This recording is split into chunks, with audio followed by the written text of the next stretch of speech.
to be looking at a public notice document Yep. about a proposed development project Okay.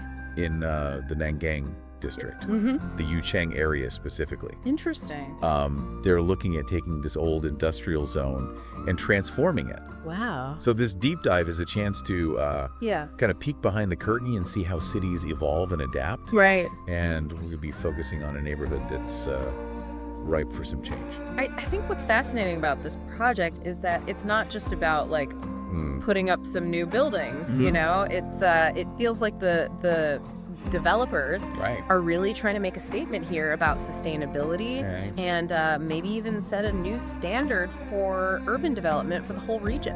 Okay, so let's jump into this. The plan emphasizes green living and sustainability in a way that really jumps out at you when you read it. Yes, it's not just like a side note or something. It's like woven into the entire fabric of this whole project. Yeah, for example, the plan mandates that all new buildings in this revitalized zone have to meet at least a silver level green building certification. At least. At least, yeah.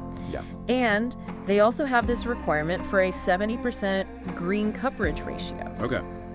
Now, for those of you who aren't familiar with urban planning lingo, that basically means a lot more trees and green spaces woven into the urban landscape. It's not just about planting a few trees, though, right? How much of a plot of land can be covered by buildings? Right. And make sure there's a good balance between having enough buildings, but also leaving space for those green areas they're so keen on. Right, makes sense. And then there's the the floor area ratio. The floor area ratio. Or EVAR. EVAR. It starts at a base of 300%. Okay. But can go up to 450%. 450%. If developers meet certain conditions. This is basically a measure of how much floor space you can build. Got it. Relative to the land size. Okay. So it impacts the building height and density. So they're giving developers some flexibility there. Yeah.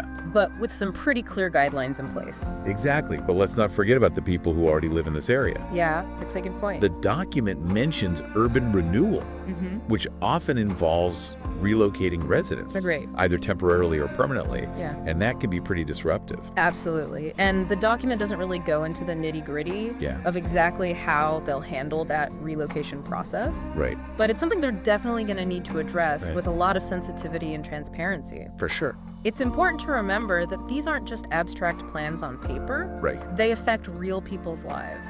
And remember how the residents wanted to potentially exceed that 450% FAR limit? Oh, right. Yeah.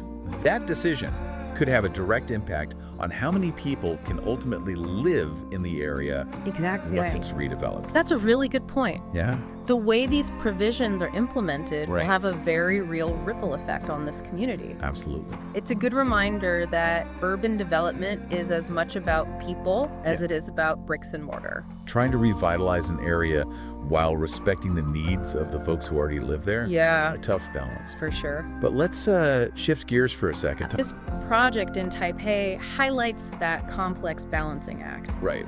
Between preserving what exists, fostering economic growth, and creating a more sustainable future.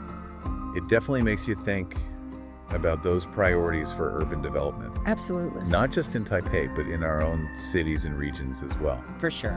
What kind of future are we building? That's the question. Are we thinking holistically about the impact of our decisions?